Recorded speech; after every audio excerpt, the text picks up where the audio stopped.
Hello, thank you for tuning in to Bite Live 2020. My name is Nicola Kemp and I'm Editorial Director of Creative Brief. Incredible things happen when you tell the truth about women's bodies. And it's this oxygen of truth which ripples through Bodyform's groundbreaking Womb Stories campaign. This is a brilliant example of a compelling brand and agency partnership which has successfully broken the mold using creativity to break through the stigma, silence, and stereotypes which still surround women's bodies. For a campaign to so successfully encompass so many parts of women's lives that have remained shrouded in shame is a powerful reminder of the ability of advertising to positively shift culture. It's a step change which leaves brands with a question too important to ignore. What if telling the truth about women's bodies, rather than telling women what they should aspire to be or what they should hide or airbrush or silence, was in fact the key to successful marketing to women? So to answer this question and tell us the story behind this brilliantly groundbreaking work, we are massively grateful to be joined by the extraordinary team behind the campaign. We have Nadia Loscott and Nicholas Hulley, and they are the Executive Creative Directors at AMV BBDO. Together, Nick and Nadia have created genre-bending, culture-shaping work that has won massive piles of awards. They are the team behind Blood Normal, which was the ad, if you remember, was the first spot to show actual period blood instead of that weird blue liquid. And they're also the creative force behind Womb Stories, which we're going to talk about today. Nicola Coronado is Marketing Director, UK and Republic of Ireland at Essity. She is responsible for leading household brands such as Plenty, Velvet, Cashel and Bodyform, and she's the marketing force behind the Womb Stories work. And then last but no means least, Margot Revol is Strategy Director at AMV BBDO, and she leads the charge globally for the Essity Femcare strategy, pushing boundaries and buttons to overturn the shame and stigma that still surrounds women's periods. She has also won more awards than I can list, and she's the strategic force behind Womb Stories. So thank you all for joining us. So to kick off, I'd really love to discuss the insight and consumer research behind this campaign. We talk so much about authenticity in marketing, but this campaign is so rooted in the truthful lived experiences of women's bodies. So Margot, could you tell us a bit about the strategy behind the campaign? Yes, I mean, I thought it would be good if Nicola gave us a bit of like context of the role of Bodyform in the market before I do that. Is that okay? Yeah, that would be perfect. Thank you.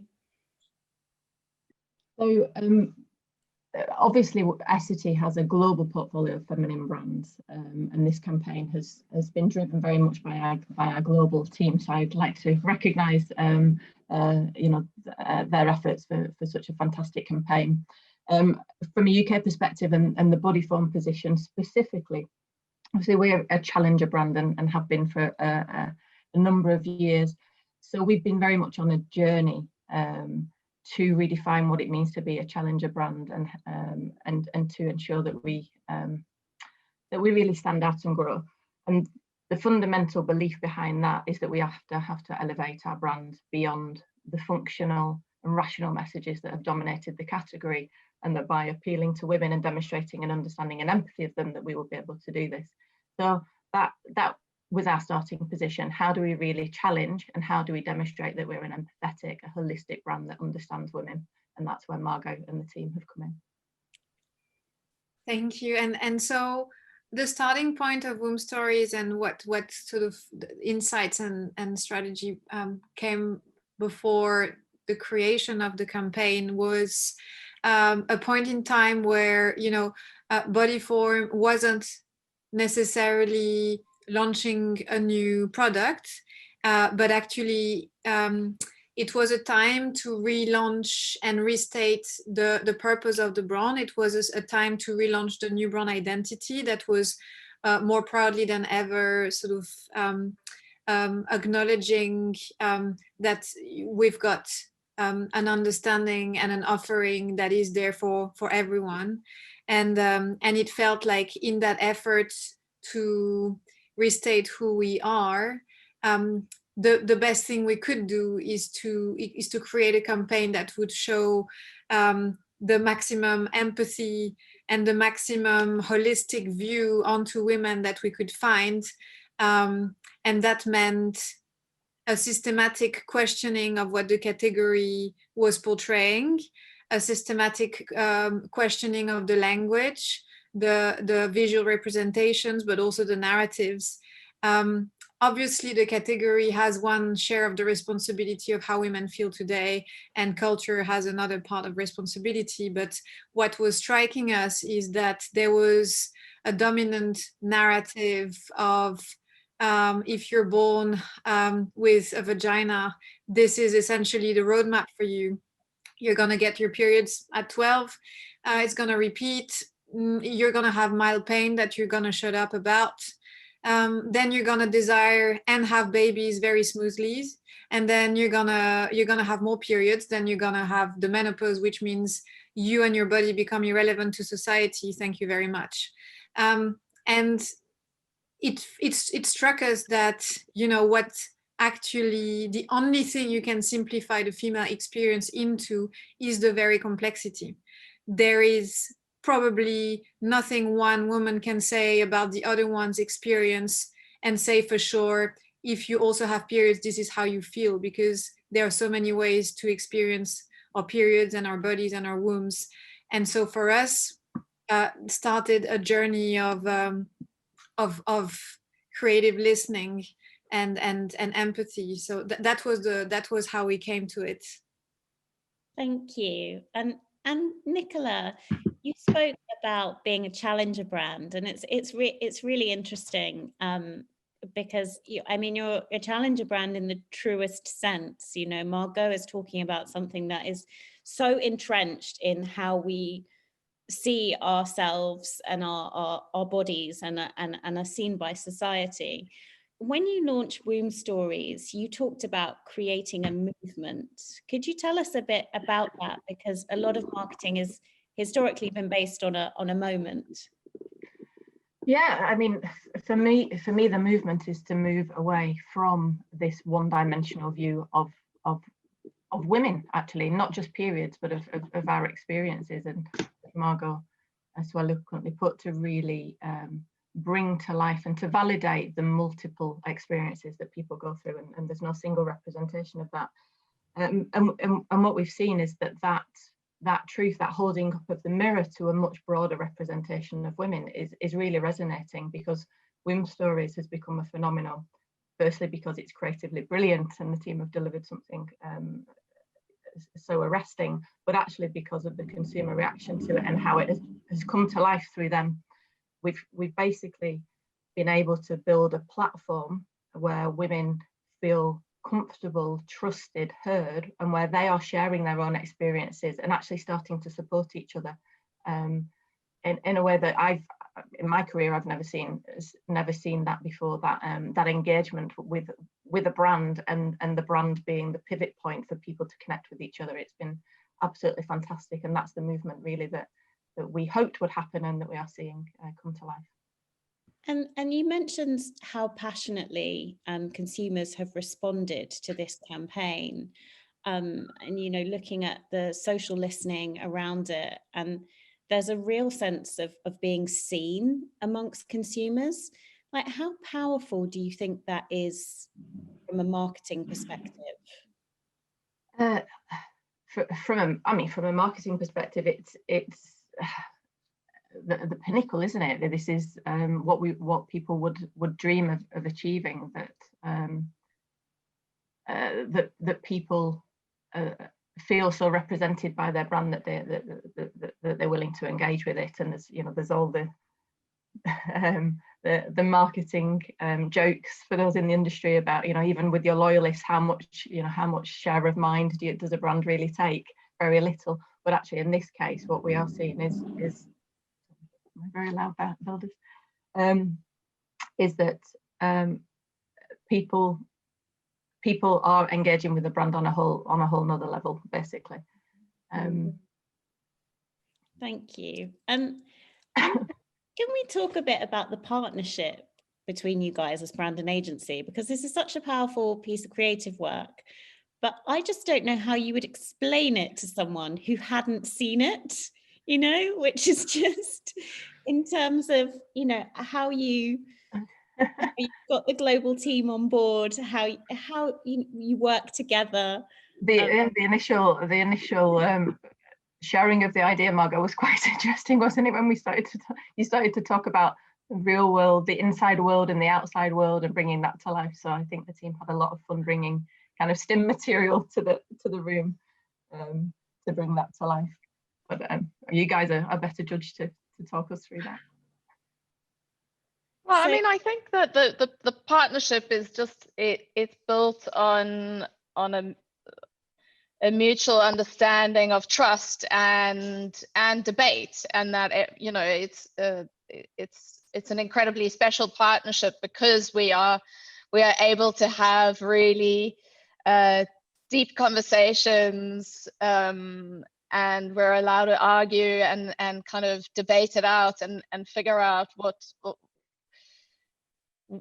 are the commonalities. And I think that it's just a special group of people that believe in creativity as well to drive business change. So I mean, I do, sorry, Nicola, I mean, I do have sympathy for people wondering how the hell did you sell it, because I think if we had written it on a piece of paper as a set of action, we would have, I think even we wouldn't have bought it. But we did, you know, we did invest in bringing it to life visually, and we, you know, putting all the pizzazz into the evoking the end goal as we possibly could. So I think it wasn't passing a piece of paper across a table saying, read these 5 pages and tell us what you think. And it's definitely about, you know, it's trust over time, and it's been a winning partnership, and we always talk about the magic sprinkles that these guys bring to the creativity. But more than that, there's, I think, if I can speak on behalf of the total Essity team, there's this sense of shared values, and the desire to really make change and to create work that is purposeful and meaningful, and that we're all proud to share. And I think everybody looks at the work through that lens of, is this something that is really truly bringing our purpose to life? Because a lot of brands talk purpose, but don't necessarily follow up with action. So I think there's that history of success together, and then the insight that the guys brought to the table, you know, in terms of their own insight, but also the insight that Essity has derived from, you know, speaking to consumers over time. It was just, you know, the insight was so clear that couldn't be argued with. And once you've got when you've got such a strong insight that people believe, I think then to jump into the creative execution is then a much easier transition. I was going to say that as well, is that there is a real fluidity with the team, from strategy to you guys and to creative, that often a lot of the work is done because it's not a surprise what the work is, because of all that insight and that shared understanding. And that's really interesting in terms of the insight, and also the fact that this is so reflective of women's lived experience rather than stereotypes in the creative execution. So I'd really like to talk about the diversity of talent that you had, casting, behind the lens as well.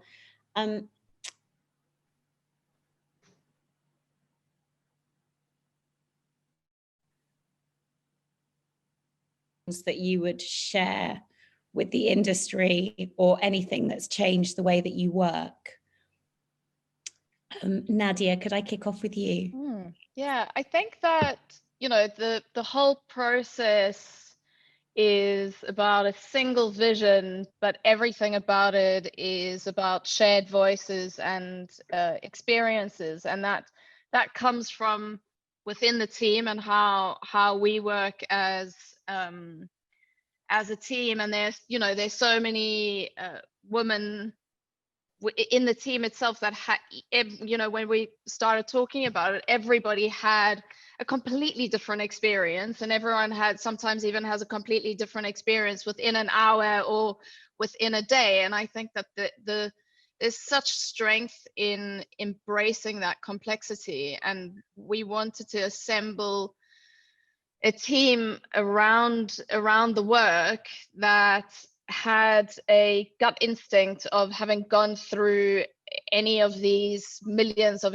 experiences. And while we only in the film represent 6 stories, it is a representation of all these millions of experiences. So with Nisha and her lived experience, that is injected into the work, and the whole frame store team, and Sharon that led the frame store team. We were really conscious that everybody had something to add, and those, there are minor decisions that come from within, that if you've lived a certain experience, that you're going to make that micro decision to make it look like this, because it's completely emotional. All the art direction, all the storytelling is from a completely emotional point of view, rather than a rational point of view or production. So all the artists, again, that were chosen with that in mind, so that you have this completely complex array of talent that makes something better. And both, as you say, in front of the camera and behind, and in all the kind of social work that we've done as well, and bringing those little stories to life. And I think that would probably be our lesson, is embrace complexity, because it makes the work better. If there's a single vision, it makes the work richer and way more exciting than a single vision from a single person would ever get you. That's such an interesting point in terms of complexity, and the bringing together of a diverse range of talent. I wanted to get your view on where we are, because so much of what you're talking about in that complexity is articulations of experiences that have been silent. So you don't necessarily have a jumping off point. You're creating something entirely new. And I know in our industry, groundbreaking is a very often overused word, like unprecedented, but I think we can use that in 2020, can't we? That's the one year where it's like, no, actually is unprecedented. But this creative partnership has been groundbreaking in terms of the depiction of women's bodies. Do you think that we have reached a tipping point when it comes to marketing to women? Do you think that a more progressive, a more inclusive, diverse narrative for women is evolving? And what does that look like from a consumer perspective? Margot, I'd love to get your view on that. Well, so what's interesting is that I think where we've started seeing progress is that in the last few years, we started seeing, like, questioning what role women could have in society. So you saw a lot of, like, pushing against the gender stereotypes in terms of roles. Then you started seeing the same thing apply to women's bodies. But the charge was very much led from the outside, and it was like Dove type of diversity and questioning. So it's like we come in different shades and shapes, I guess. And I think what has yet to happen is, instead of almost pulling more labels and saying, oh, there are more Pantone colors to women's lives that we haven't thought of, or there are more shapes, and there are, like, which is almost it's a boxing way of looking at people. I think what is yet to be done is an understanding of people's feelings, an understanding of the intersectionality of their experiences, and the fact that you can't classify them. And the temptation of classification is a typical marketing sin, because obviously if you can name it, you can put a figure next to it. And it's also a sin, or at least a downside of I guess, patriarchal view on life, where things can be named, things can be labeled, things can be put tidily into boxes. You can put borders, draw them, and decide what it is and what it's not. And same with medicine, I guess. And what we've realized is there is a whole lot of data, and I'm using the word consciously. There's a whole world of data that hasn't been used, and it's because it's not considered data, and it's because all the lived experience of women is often considered, you know, irrelevant, uninteresting, or too complex to fit in a box, so therefore let's just ignore it. So when you look at scientific research, a lot of the time you assume, you either do it just on men and assume you need less proportions for women because they're smaller, and that's easier. Or if you do it with women, you usually what happens is you put their hormonal changes on the side because it's too complicated. And I think the same needs to happen in institutional culture, as in marketing culture, which is, yeah, it's probably complicated, but that's exactly why it needs to be understood. And you might not be able to represent all of it, but if you represent the acknowledgement that things can be intersectional and personal, and they're not like fitting a spreadsheet, probably you're starting to get onto something more relevant. Thank you. I think that point about complexities and being complicated is so multifaceted, and intersectionality, and that the implications of that for the future of women and marketing to women. It will make marketing to real women much more than a marketing gimmick.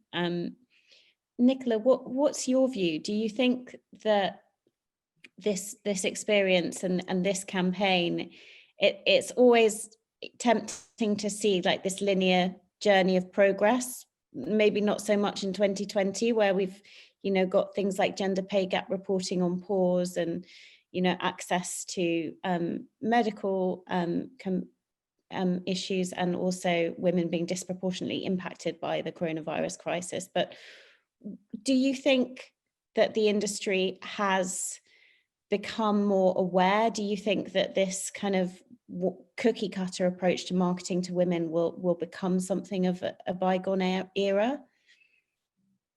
I very much hope so. And yes, I think so as well. I think that what perhaps was deemed to be avant-garde, to be a group of early adopters, to be brands perhaps on the periphery a few years ago talking about certain topics, is entering the kind of more mainstream psyche. And you see increasing commentary and rejection of kind of the standard advertising tropes, in particularly in the advertising of kind of health and beauty area, I would say. People are discussing topics that, you know, 5 or 10 years ago just didn't come up. You know, things as simple as you know, shaving, women shaving, and you know, the fact that was always done on a shaved leg. You know, even things like that are becoming topics that, you know, my mum would never have considered to be strange, and would never have referenced, and the real mainstream are talking about it and saying, so this is ridiculous. You know, the same with blue liquid. Nobody 5 years ago was even considered it to be strange. It just, so I think, yes, it is changing. It needs to continue to change, and it is more incumbent than ever on brands to be part of driving that change, particularly when we look at the context that we're living in. It's becoming a responsibility of businesses, I think, to drive that agenda. Thank you. And Nadia and Nick, from a creative perspective, you know, what's the creative opportunity? Because I mean, this is just the complexity and the realness, right? Real being actual lived experience rather than, oh, look, here's a real woman. Shock, horror, never seen one before. Like, from a creative perspective, that's just so much more powerful. Like, what do you see? Do you see more brands across different sectors wanting to be part of this change, or is there still a bit of fear? Because, you know, for some industries, they've been selling women hope in a jar for generations, and it's quite difficult to sort of shift your gears in an authentic way. What's your view on how we're doing, and if we're getting there fast enough? Well, I mean, I think that it's, you know, our little bubble, I feel like there is an improvement, of course, but I think that there are so many things that are still to be done. And if I use our own little bubble as an example, after Blood Normal, everyone was up in arms and was like, well, you've done it. What are you going to do next? There's nothing else to be done. You've kicked down the door, and that's it. And the reality is that it's like little Russian dolls that keep unpacking. Once you open one, there's more and more and more, and there are so many more things that need to be out there, need to be understood, need to be heard, and need to change. So I think that it's amazing, the general progress that has been made, but I still think in the end, I don't think everybody really is listening to women themselves and women's experiences on an emotional level, rather than just, you know, on a biological or physical level. So, and I think that's I'm sure Nick has a point of view as well. You're on mute. No, I mean, I think that the tools and challenges of complexity are obviously available to everybody, and you can see, you know, in culture that we are not all one-dimensional heroes. So it's definitely the evidence for a richer, more complex storytelling is there. But I don't necessarily think that's, you know, I think that the other part of womb stories is that even though, of course, we've embraced the complexity, we have also sought the universal. So, you know, I think that even though we have different stories and we are touching on specific subjects, the whole goal was to create a universal story, one that would be recognizable, even if you hadn't been through that specific experience. And it's really capturing a sort of a bittersweet roller coaster journey through life that would have pain and pleasure and good and bad. And if that might not be your particular good or your particular bad or your particular pain or your particular pleasure, it would still feel like a grand sort of unified universal storyline that everybody at some point has experienced. So I think it's great to embrace complexity, and we have the tools to do it. We've got different lengths of formats that we can play with. We've obviously got data that can find us so many wonderful places we can reach different people. But I do think it shouldn't be at the expense of a universal feeling. It's so interesting, that universality point as well, because there's still things that are like these huge things that impact 50% of the population, like menopause or being perimenopausal, and we act like this tiny niche market never really looked at a few tiny little products. Exactly. So that's such a good point. And also from untapped, you know, untapped marketing potential in these markets as well. So thank you so much for telling us the story behind the campaign.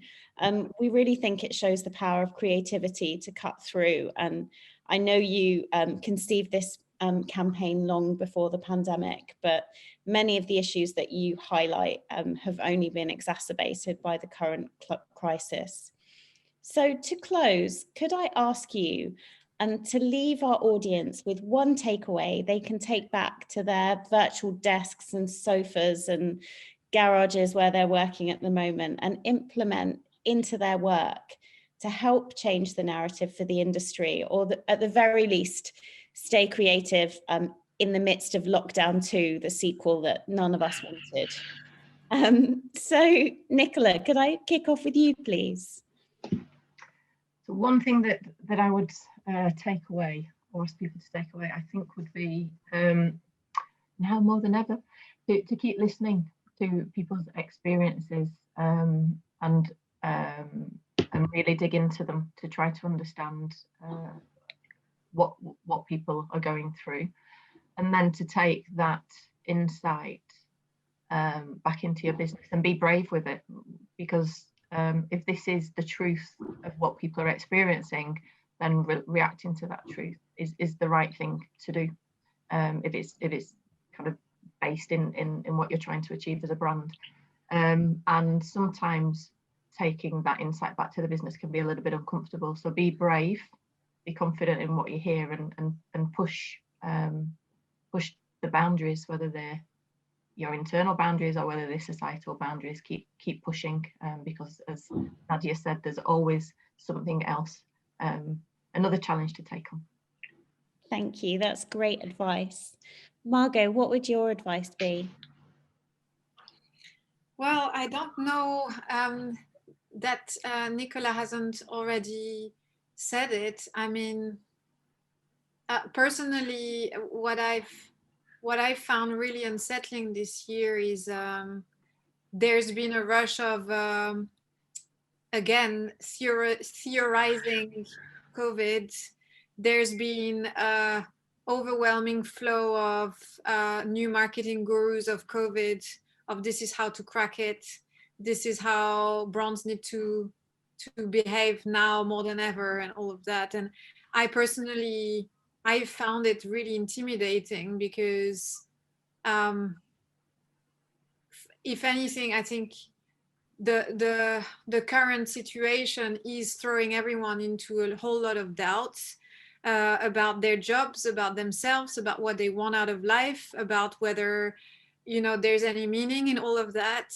And I don't know if that's a lesson, but all I can say is when we were having so many, I guess, anxiety discussions around when is the best time to launch Womb Stories? Is it really, you know, is it the right time? Is it sensitive? I think we all reached out to our own, I guess, personal feeling of, do you know what, like, if anything, it's more relevant because we're all feeling a bit sort of lost in that complexity. And maybe a message that is not trying to sugarcoat or say we're in there together, let's go for it. Like, we were not trying to enforce hope or enforce, you know, an artificial feeling. I think we've all just been trying to be even more empathetic, and that would be for me the key takeout, which is like, don't try and always follow the pseudoscience of what you should be doing. What do you feel is the right thing? I think that's what I would say. That's really good advice. And Nick, what would yours be? Well, I think because we are talking about Womb Stories and Viva and Blood Normal, and a lot of it is about bravery, I would just also say that to a lot about the creative colleagues, that it's bravery, but it's with rigor, that we don't just jump and take a risk just because there is rigor behind it that A, helps us take the risk, to be brave together, and helps us be brave with a certain degree of confidence. But all rigor, no bravery is also wrong. It's a good point. And definitely with this campaign, there was so much listening behind it. You know, the risk was not as much because you have all this truth behind the campaign. And Nadia, what would your advice be? I think that I think it's interesting that COVID has brought every single brand, no matter what category you're in, to say exactly the same thing. So you're not actually even fighting within the category anymore. You're in this whole other thing, fighting with everyone else if you want to say something that is deemed, you know, relevant for the time. And I think that actually having a more long-term view, because things are so uncertain at the moment and they are changing every 24 to 48 hours, I think the smartest thing that we can do is stay true to the creativity and the view of and values of the brand, and do the most creative thing within that, rather than get swept aside by a COVID specific message that might not actually stand the test of time, but also very much could become wallpaper in that sea of other brands. Yeah, in the sea of now more than ever. Well, thank you all so much for taking the time to talk to us as part of Bite Live 2020. We really appreciate it. And Nicola, right at the beginning, you talked about being a challenger brand, and we really appreciate hearing the story of this campaign, because it challenges us all to do better creatively, commercially, and within our organizations, and just shows how much truth can be a driver of creative positivity. So thank you so much, and thank you all for tuning in. Thank you.